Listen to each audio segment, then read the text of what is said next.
So if there's one person that's taken Davos by storm, all her sessions was standing room only. Actually, sorry, I mean sitting room only, because she made everybody sit. She made leaders sit at her feet and guess what? Meditate.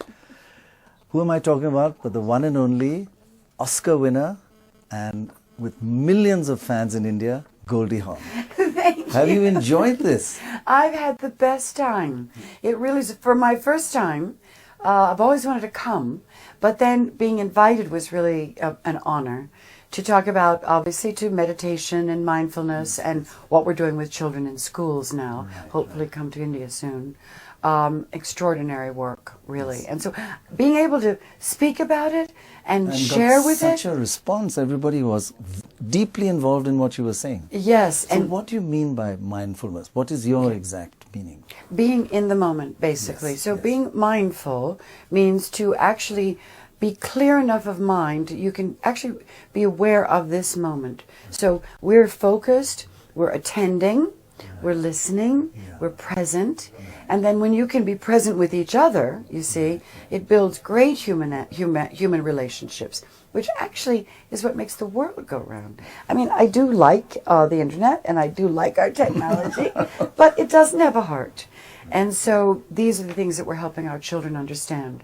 And a lot of people are doing something, but they're thinking of something else at the time. That's what one has to avoid, is it? Like it really is, and you know, they call, oh, I have ADD, or you know, I'm multitasking too much, which we are.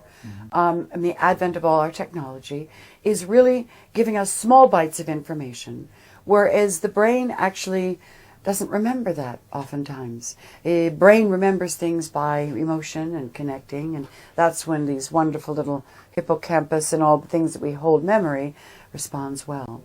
So it is a problem because we can't do too many things at once. It's not fulfilling, and it doesn't take us to the next step. So just focus on what you're doing at any moment. Don't do 3 things at the same time, because then you do none of them properly. Right. And, you know, some of us can't, including me, but we've got our phones, we have our, you know, all of our stuff, and I literally make time, and I don't bring my phone, or I take just a phone for calling. I turn it off.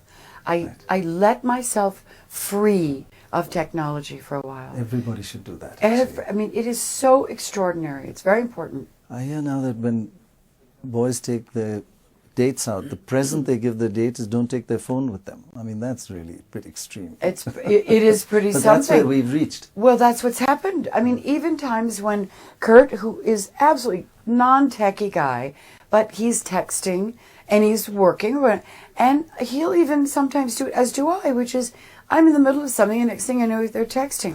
So I said, okay, this is not allowed. We have to look at each other in the eye and talk. Now, it's really not his norm, but I look at kids sitting at tables, eating, drinking, whatever. They're not talking to each other. They're literally looking in this inanimate object that has no heartbeat, no soul, no nothing, and they're not getting the same hit.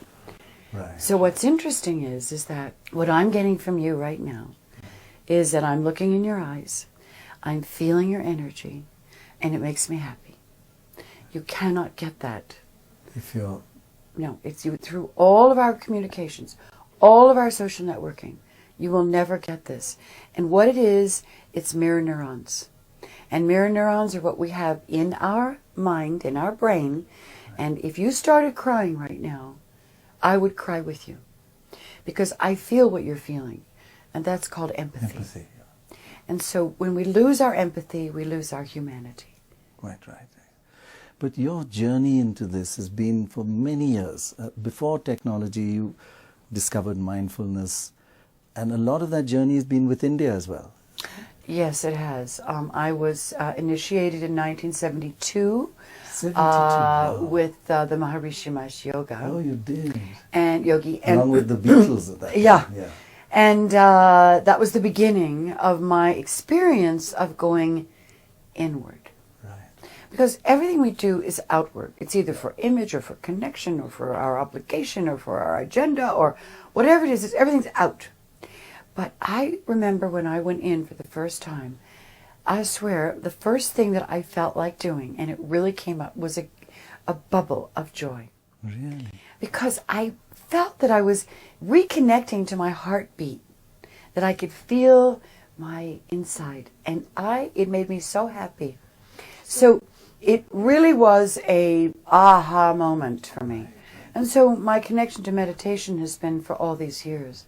And it's so different from the kind of pressures you had as a hugely successful Hollywood star, doing films after films, and from Rowan and Martin Laugh-In, which we used to watch. I know, and it's so long ago. It is, it was wonderful. You were just the star of that show. And then all those, but the pressures of Hollywood. Yeah. Did they affect you? Very much, actually. Yeah. I really was very affected by it, which is why one of the reasons I went into meditation. I also saw a psychologist because I needed to figure out how to hold on to myself, because there were a lot of people who knew me who I didn't know. And it was very new to me, and I was 21. So a young mind, which isn't finished, so brains are not finished until you're 24, finished developing. I was anxiety-ridden, really. I was having little panic attacks and, unspecific things that I didn't understand. So I was really scared. Well, I wasn't a self-medicator. I didn't take pills, or I didn't do any of that, and I wasn't Thank a druggie. God for that, Yeah, I really was just somebody who needed to know more about how to return to my joy. So this was my excavation of my psyche and myself in relation to the world around me. And it was an extraordinary experience and invaluable. Right. Today it's different. Kids are getting more successful, more younger. Yeah. And the level of success and sort of what they're facing is much more profoundly confusing. And it's also, if they're not as stable, there's an opportunity to self-medicate because of fear and stress and anxiety. So I need to understand that. A lot of people feel, okay, you're in Hollywood, you're successful, you've got money, you've got fame. How can you not be happy? So what happens? Well, happiness, really, when you get down to it, it has a lot to do with who you are and wanting to continue to nurture that. Right. And you start losing that a bit, do you? You can. You can lose your way. Because if you start believing that everybody really loves you, you're gone. You're suddenly lost. you find that they don't, and that's Well, a of course shock. they don't. Yeah. What they love is what you've done or what you represent to them. Right. So if you can individuate yourself from your fan base and know that what they're experiencing is from their own experience. Right. So if they say they love you, you're only happy that they're feeling love. Yeah. But the I in all of it doesn't really exist Right. because they don't know you. Only a few people really know you. And that's where true love is nurtured. And you can trust it and you believe it. So you understand what Lindsay Lohan goes through, because you understand the tension she faces? I understand her loneliness. Yeah. And also, on the advent of taking so many drugs, there is a pathology that begins to happen neurologically. So then mental illness does set in. So, it's a slippery slope, actually. Yeah. So early intervention is very, very important. Any young person who is coming up very quickly really needs to have some level of help to prepare them for what's happening. Yeah. But so many of them aren't. And, everybody has a different upbringing. I had a very strong upbringing. Yes. Very, very strong love. Family. Very strong family. So I wasn't one that would ever go wayward. I would only try to figure out how to get back to being happy, right? Or, contented or satisfied or fearless, because fear has a lot to do with it. Fear has a lot to do with it. And mindfulness and meditation help put that fear to one side? Oh, it completely relaxes that part of the brain. Wow. So when you do meditate, and this doesn't have to be religious practice at all. I mean, meditation is really a function of neurobiology. Reasoning, when you keep your mantra or you keep your image or whatever, it's training your brain. Because what happens is the brain thinks all the time. You can't stop it from thinking. That's what the brain does. So we have to wrestle the brain to the ground, which means training the brain to come back to single-pointed focus. You're going to think, oh, you bring it right back to single-pointed focus. And doing so, you begin to create a sense of equanimity. And here's what's interesting. A part of the brain, when you get into a deeper meditation, what happens is there's a part of the brain that's relational. That means that I know, as I look in this room, I know where everything is. I know how far that wall is. Right. I get a sense where you are next to me. I feel all that. But what turns on in the brain, or turns off, is that aspect of relational, where we are in the world. People say, well, I feel one with everything. Well, the reason is because that part of the brain is shut down. And now we feel that we are one of all, rather than I am the it. Right. And when you reach that sort of incredible mind state, then there's the sense of equanimity, tolerance, inclusiveness, being together, engagement with one. All the positive. All the positive emotion. Tell us a bit about your foundation, because it's just amazing. Everybody here is just bowled over by it, the work you're doing. So about 12 years ago, or when 9/11 happened, I realized that the world had changed forever. I mean, no question. Yeah. And then we went into the Iraq War, and then I knew that we would have some issues there. I was not for that. I believe that it would destabilize. But you're not a political person. Not at all. You're political, but you don't make it public. No, and I'm actually not political. I actually look at human behavior. And what I noticed is that there was a reactivity, which we help our children understand that reactivity isn't the right thing. We don't knee-jerk reaction. We take a breath, we allow ourselves to relax emotionally, and then our executive function takes over, and we can make a qualified decision, a good analyzation of what's right, what's wrong, how should I move forward, right? With thoughtfulness.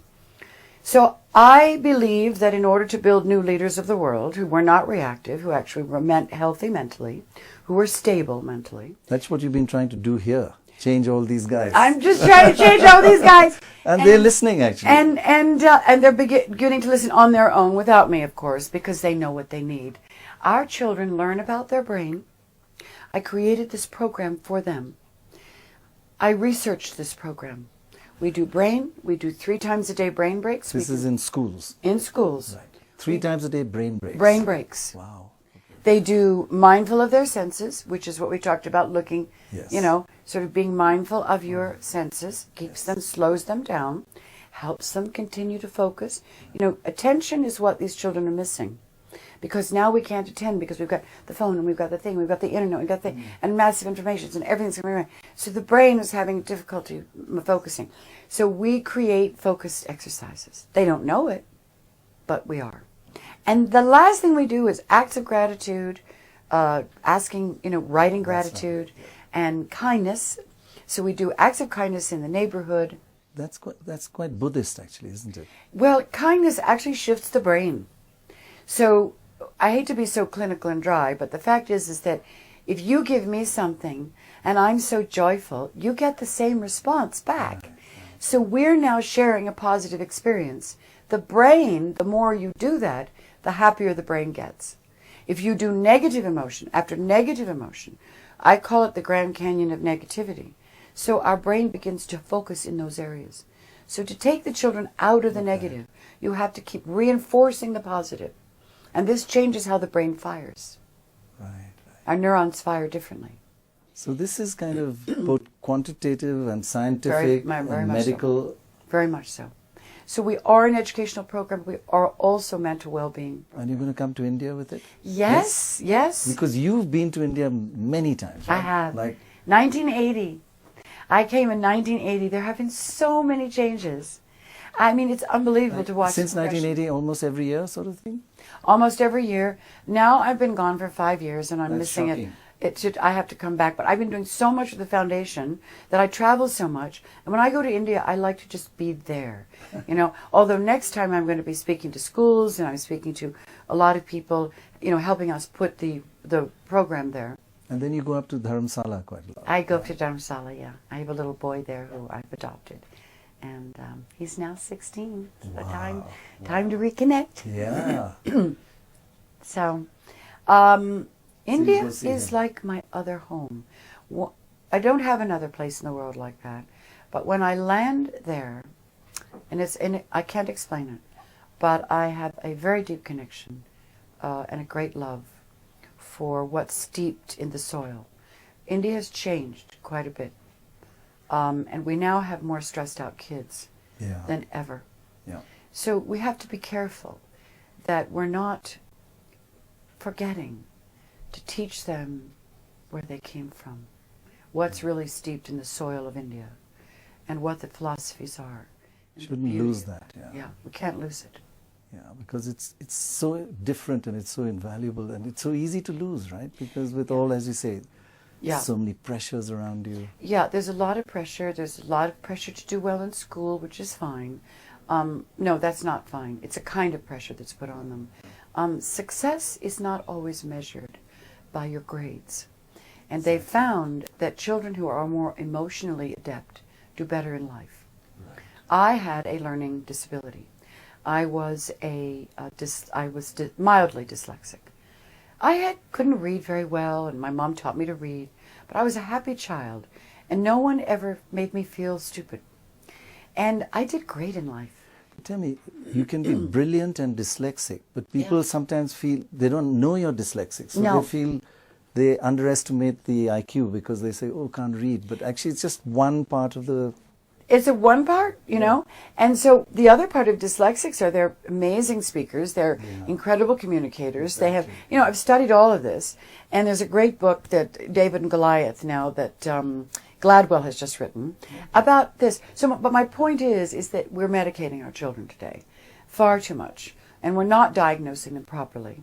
So one of the things that I've asked is, what is the longitudinal study of the developing brain on these drugs? Have we tested this? Do we know what we're doing? Because these kids who are out there and they're looking out the window and they're blah, blah, blah, blah, blah, some of them are going to end up being the great innovators of the world. Exactly. Right? Yeah. So we don't want to take that juice away from them. Now, your daughter, another successful, Yes. but she seems to, touch wood, have been balanced. So you kind of prepared her for this tension-filled Hollywood life. Kurt and I lived a very, very normal life. As normal as it possibly be. That's lovely. And our It's family so was difficult always to do that. It is, and we had very strong ethics in our family. And it wasn't about making mistakes. It was about being unkind, unethical, lying, untruthful, and these were the ethics that we lived by. So our children and our family are very, very close, and they're really good people. And that was my gift to the universe at that point. So, and Kurt's as well. You know, you do it with two, not just Of one. course, yeah. And, you know, we were a very, very good team raising our children. Oliver is incredible. He's a father of 3. I mean, he makes me weep. He's such a great father. And he's doing well. He's doing television. They're producing. My son Wyatt is now in 22 Jump Street, third lead, which is Wow, wonderful. really? Just was at Sundance. Katie was at Sundance with her movie. Wyatt was at Sundance with his movie. So I went from Sundance to here, Oh, dear, celebrating I see. my children. So it's, you know, it's, thanks God. And also No, with I think it's got a lot focus. to do with you as Yeah. well, because also your relationship with Kirk, so many people have talked about it and admired it in in a world which is so transient in Hollywood. Yeah, I mean, there's a lot of temptation there, and also a lot of illusion. When you make a movie, and suddenly you think you've fallen in love with somebody. Oh, it's ridiculous. That's very common, is it? It's very, very common. Now, what happened to Kurt and I is that we were on a movie. And both of us look at it and think, oh, this is just so cliched. I mean, I really don't want to have a relationship with my leading man, right? Which, by the way, I never did. Really? He's Because the you were first. aware of the... Yeah, that was like ridiculous. Because you think you're living this insulated life, you've got all this ego, people are bringing you things, you're just, you know, you think, oh my God, and it's so wonderful. I mean, it's just an illusion. Yeah. So that's sort of something to be wary of. It was, anyway. Yeah. And do you know some Bollywood stars? I've met some over the years. Yes, I have. I've not, kept in connection with them. But they don't seem to have the same tension and pressure. Maybe it's the years of India and in their DNA. And God bless you for spending your time with us, and God bless you for what you did at Davos this year. Thank you very, very much.